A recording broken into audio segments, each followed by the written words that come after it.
Corona virus আসার সময় পৃথিবীতে যে কত মানুষের দুঃখ দুর্দশা গিয়েছে তারই এক গল্প আমি তোমাদের শোনাবো।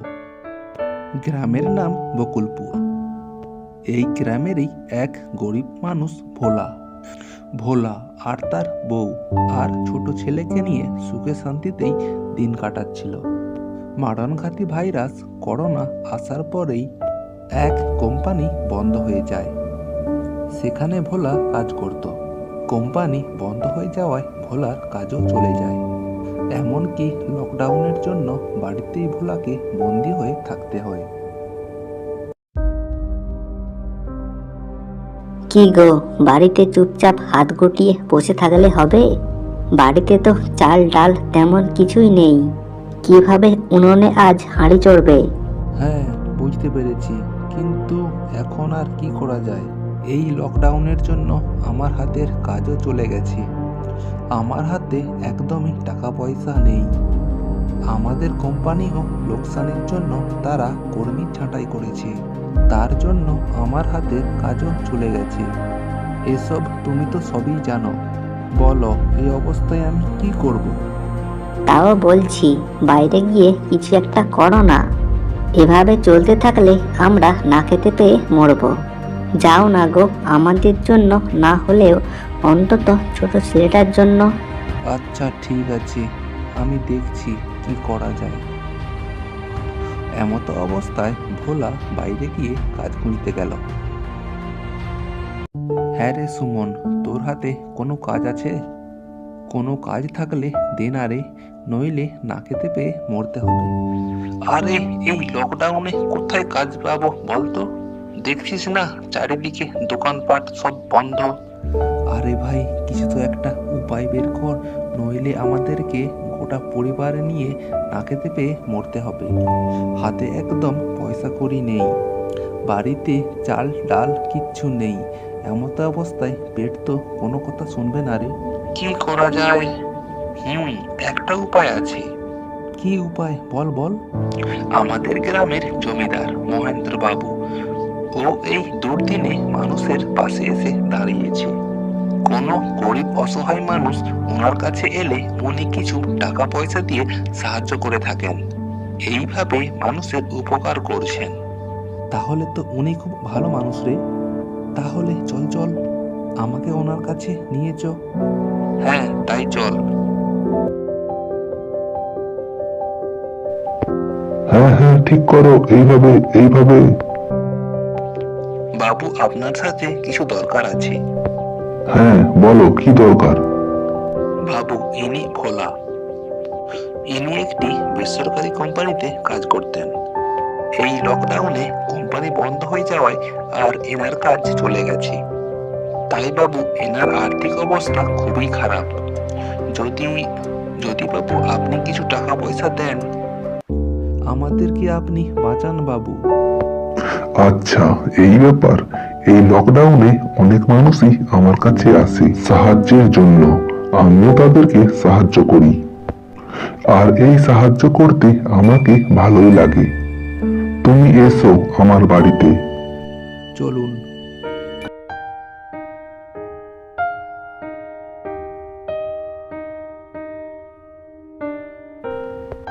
এই নাও।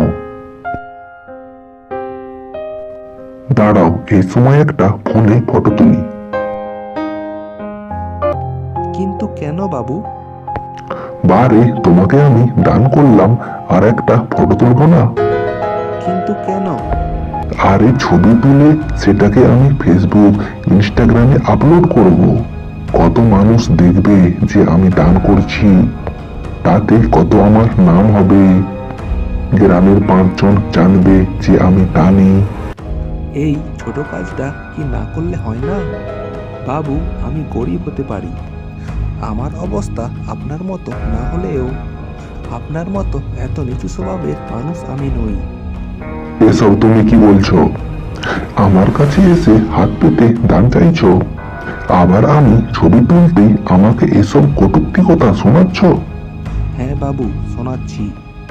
যে দান করার নামে নিজেকে দেখায় যে আমি দান করছি, আরও 5 লোক জানবে, আমার নাম হবে এ কোনো দান হয় না বাবু। তোমার এত বড় আস্পর্ধা, আবার তুমি আমার মুখের উপর কথা বলছো? হ্যাঁ বাবু, বলছি সেই দানই সার্থক হয় যা দান করার পরেও মানুষের মনে কোনো অহংকার জন্ম হয় না, নিজেকে নিয়ে বড় ভাবতে হয় না। আরে এমনভাবে দান করো যাতে বাম হাত দান করছি আর ডান হাত জানতেও না পারে, সেই হলো আসল দান। আর আপনি তো এইভাবে দান করে নিজেকে দানবীর কর্ণ ভাবছেন। দেখো, তুমি এই ব্যাগটা দাও আর এখান থেকে দূর হয়ে যাও। এই নাও তোমার দান। মুখে বড় বড় বাতেলা, দান নেবে আবার বড় বড় কথা শোনাবে, যত সব। দেখবি তোরা না খেতে পেয়ে মরবি, এই বলে দিলাম। হ্যাঁ মরবো, তবুও আপনার কাছে দান নেব না। যা দূর হো আমার সামনে থেকে, ছোট লোক কোথাকার। আজকে আমার সারাটা দিনটা মাটি করে দিল। বাড়ি ফিরল রামু। হ্যাঁ গো, কিছু তুমি জোগাড় করতে পারলে? না গো, কিছুই জোগাড় হয়নি। তবে আমরা যে না খেতে পেয়ে মরবো। হে ঈশ্বর, তোমার এ কি লীলা হচ্ছে? আমার এক বন্ধু আমাকে একটা লোকের কাছে নিয়ে গিয়েছিল। তা কি হলো? সে কিছু টাকা দান করে আবার সেটাকে ছবি তুলে ফেসবুকে ইনস্টাগ্রামে পোস্ট করবে। লোককে সে জানাবে যে আমি দান করছি, আমি দানি, ছোট লোক কোথাকার। ওনার দান আমি নিইনি। তুমি ঠিকই কাজ করেছো। ওই দান নিলে আজ আমাদের পেটের ভাত হজম হতো না। আমরা না খেতে পেয়ে মরলেও চলবে। তবু তুমি যে ওই দানের টাকা নাওনি, তোমার প্রতি শ্রদ্ধা আমার আরো বেড়ে গেল। কিন্তু পেট তো কোনো কথা শুনবে না। হোক, আমরা না খেতে পেয়ে মরলেও চলবে। আমার পেটে ছুঁচোর ডন দিচ্ছে। না, আমি যে আর খিদের জ্বালা সহ্য করতে পারছি না। ওসব ভেবে আর লাভ নেই। চলো আমরা তিনজনই আত্মহত্যা করে মরি। এইবার তারা জঙ্গলে গেল আত্মহত্যা করতে।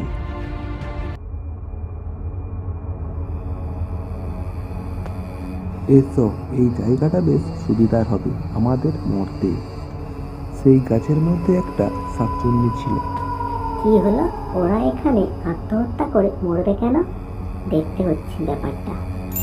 এই যে তোমরা, আর এখানে আত্মহত্যা করছো কেন? দেখো, এই করোনা ভাইরাস আসার পরে আমি যে কোম্পানিতে কাজ করছিলাম সেটা বন্ধ হয়ে গেছে, আর তার কাজ চলে যাওয়ায় আমার হাতে টাকা পয়সা আর নেই, বাড়িতে চাল ডালও নেই। সেই জন্য আমরা না খেতে পেয়ে আত্মহত্যা করার সিদ্ধান্ত নিয়েছি। খিদের জ্বালা সে কি কষ্ট তুমি কি করে বুঝবে? বুঝতে পেরেছি রে, তোদের করুণ অবস্থার কথা। ওরে তোরা আত্মহত্যা করিস না। কত কষ্ট করে মানুষ জন্ম পেয়েছিস রে। তোদের মতো সৌভাগ্যবান আর কেউ নেই। দেখ, আজ আমাকে দেখ, আমি ভূত হয়ে গেছি। ভূত হওয়ার যে কষ্ট, যে জ্বালা, সে তোরা বুঝবি না। যাই হোক, আমি বলছি তোরা আত্মহত্যা করিস না। তোদের ফুলের মতো জীবনটাকে নষ্ট করিস না। এই দুর্দিনে আমি তোদের পাশে এসে দাঁড়াচ্ছি। এই নে, তোদেরকে আমি টাকা দিচ্ছি। শাকচুন্নিটি জাদু বলে তাদেরকে অনেক টাকা দিল। এই নে, এত টাকা নিয়ে তোরা সুখের জীবন কাটা। যা, আর তোদেরকে আত্মহত্যা করতে হবে না। বাহ, ধন্যবাদ শাকচুন্নি, তুমি ছিলে বলে আমাদেরকে আজ আবার বাঁচতে শিখিয়েছো। যা, তোরা গিয়ে সুখে শান্তিতে দিন কাটা। এরপর তারা সেই টাকা নিয়ে সুখে শান্তিতে দিন কাটাতে লাগলো। আর এই কথাটা গ্রামের চারিদিকে ছড়িয়ে পড়ল। জমিদার মহেন্দ্রবাবুর কানেও কথাটা পৌঁছে গেল। সেও জঙ্গলে গেল শাকচুন্নির কাছে। এই শাকচুন্নি, তুমি কোথায়? বল, তুই আমায় কেন ডাকছিস? তুমি আমায় এক বস্তা টাকা দাও। এক বস্তা টাকা নিয়ে তুই কি করবি? আমি এক বস্তা টাকা নিয়ে মানুষকে দান করব। এই করোনা ভাইরাস আসার পরে মানুষের হাতে একদম টাকা নাই। লকডাউনের জন্য মানুষের হাতের কাজ চলে যাচ্ছে। তা তুমি আমায় টাকা দিলে সেই টাকা দিয়ে আমি গরিব দুস্থদের দান করব। আর তারপর তুই ছবি তুলে ফেসবুকে ইনস্টাগ্রামে পোস্ট করবি, তাই তো? হ্যাঁ, তবে রে। এই বলে সে একটা ঝাঁটা নিল আর উত্তম মধ্যম হাঁটতে লাগলো। না রে, আমায় ছেড়ে দে, আর করবো না, আমায় ছেড়ে দে। না রে, আমায় ছেড়ে দে, আর করবো না, আমায় ছেড়ে দে।